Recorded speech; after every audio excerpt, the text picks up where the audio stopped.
Resource आज हम बात करेंगे इंटरसेक्शन ऑफ टू सेट्स। ठीक है, हम इसका कॉन्सेप्ट जो है उसी एग्जांपल से स्टार्ट करते हैं जैसे कि हमने यूनियन में किया। जैसे हम कहते हैं जी ये है जी एहसन थे हमारे पास, ठीक है, सॉरी एहसन नेम एहसान लिख रहा हूँ, एहसन एहसन, ठीक है, और असगर, ये दो स्टूडेंट थे हमारे पास, यही स्टूडेंट थे। अब हम देखते हैं कि एहसन के पास हमने बोला जी कुछ नंबर ऑफ पेन्स है, नंबर ऑफ पेन्स आगे पीछे हो सकते हैं बिकॉज मुझे एग्जैक्टली याद नहीं है, लेकिन फिर भी लेट से एहसन के पास कुछ पेन्स है। हमने बोला जी लेट से इनके पास एक ग्रीन कलर का पेन है, ठीक है, इस तरह इनके पास एक वाइट कलर का पेन है, ठीक है, फिर इनके पास एक रेड कलर का पेन है, ठीक है। इसी तरह हमने अस्कर की बात की थी, उनके पास हमने बोला जी एक ब्लू कलर का पेन है, ठीक है। इसी तरह इनके पास एक जो है वो पिंक कलर का पेन है, ठीक है, फिर इनके पास भी वाइट कलर का पेन है और प्लस इनके पास जो है वो चले रेड कलर का पेन भी है, ठीक है।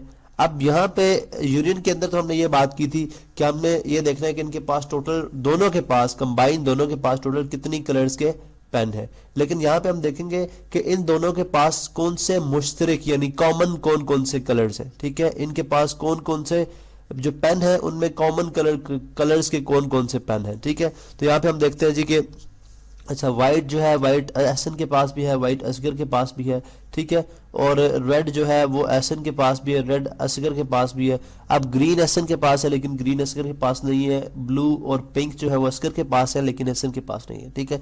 तो यहाँ पे जो मेरी आउटपुट है, जो रिक्वायर्ड आउटपुट है उसमें क्या है कि हमने वो देखना जो कॉमन है दोनों में कलर्स, वो एक उसमें जो है वो रेड है और दूसरा और उसमें क्या है व्हाइट, ये दो कलर जो है दोनों में कॉमन है, ठीक है।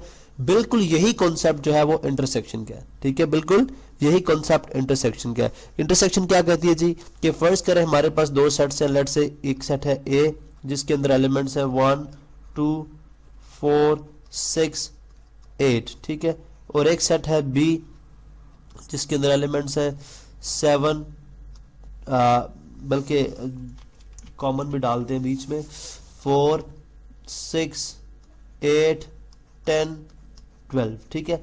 अब हमने देखना है कि इनकी इंटरसेक्शन मालूम करनी है। याद रहे कि हम इंटरसेक्शन के लिए सिंबल यूज करते हैं जो कि बिल्कुल इन्वर्टेड फॉर्म है यानी उलट फॉर्म है यूनियन की। यूनियन के अंदर हम जो है यू लिखते थे, यहाँ पे हम उल्टा यू लिखेंगे, ठीक है, उल्टा यू, उस यू को हम उल्टा कर देंगे।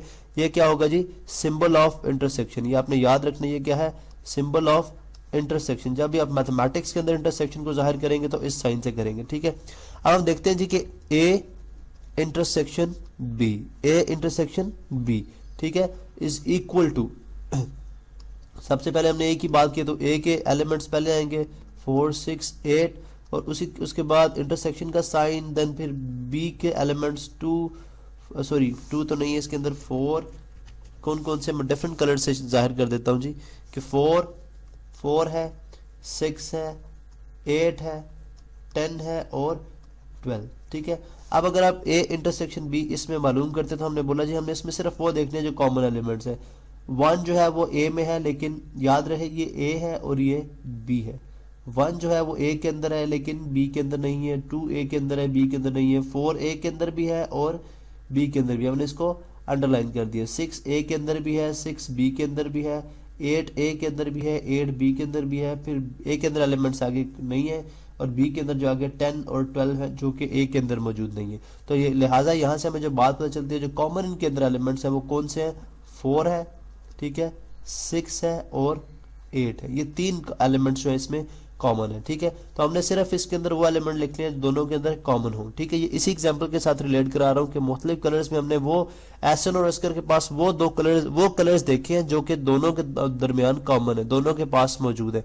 तो सिर्फ हमारे पास फाइनल आंसर जो आउटपुट थी हमारा, जो हमें जो चाहिए था वो रिजल्ट हमारा ये इंटरसेक्शन का कॉन्सेप्ट अप्लाई करने से आ गया, ठीक है। तो ये बेसिकली इंटरसेक्शन ये है कि आप सिर्फ वो एलिमेंट्स लिखें जो दोनों में कॉमन है। इसी तरह यहाँ पे हम ये भी चेक कर लेते हैं कि अगर हम ऑर्डर चेंज करें यानी वो प्रॉपर्टी जिसको हम कहते हैं G cumulative property B intersection A करके देखें, इसके अंदर हमें क्या करना पड़ेगा, फिर बी सेट पहले लिखना पड़ेगा जो कि है 4 6 8 10 और 12, इसकी इंटरसेक्शन करनी पड़ेगी सेट ए के साथ जो कि है 1 2 4 6 और 8। फिर हमें देखना पड़ेगा हमारे पास फाइनल रिजल्ट या फाइनल आउटपुट में क्या आ रहा है। इसके अंदर भी हम वही बात है, वही कॉन्सेप्ट है कि हम देखेंगे कौन कौन से कॉमन है, ठीक है। 4 बी के अंदर है, ये याद रहे कि अब ये बी है और ये ए है, ये 4b के अंदर है, 4a के अंदर भी मौजूद है, हमने लिख दिया, ठीक है। 6b के अंदर है, 6a के अंदर भी लिख दिया, मौजूद है, हमने लिख दिया। फिर 8 जो है वो a के अंदर है, 8 जो है वो b के अंदर है, 8 a के अंदर भी मौजूद है, तो वो भी हमने लिख दिया, ठीक है। उसके अलावा अगर आप देखें तो कोई भी एलिमेंट कॉमन नहीं है। अब अगर आप इन दोनों के रिजल्ट कंपेयर करें, यानी a इंटरसेक्शन b का b इंटरसेक्शन a के साथ, तो ये रिजल्ट 468 कॉमन है। लिहाजा यहाँ से जो बात पता चलती है वो क्या है, a intersection b is equal to b intersection a। तो हम ये बात कर सकते हैं कि जो है ये जो इंटरसेक्शन की जो प्रॉपर्टी है, या इंटरसेक्शन का जो ऑपरेशन है सेट्स के ऊपर, वो भी कम्यूटेटिव लॉ को जो है वो होल्ड करता है, यानी कम्यूटेटिव लॉ को ये भी होल्ड करता है, ठीक है। कम्यूटेटिव मैं यहाँ पे लिख देता हूँ, कम्यूटेटिव लॉ, ठीक है, होल्ड्स, कम्यूटेटिव लॉ होल्ड्स, यानी कम्यूटेटिव लॉ पाया जाता है। अब यहाँ पे एक इंपॉर्टेंट बात, हम तरीकाकार हमारा इंटरसेक्शन फाइंड आउट करने का भी वही है कि सबसे पहले हम मुश्तरिक एलिमेंट देखते हैं, लेकिन इसके अंदर सिर्फ हम मुश्तरिक यानी कॉमन एलिमेंट्स ही हमारा फाइनल आंसर होता है।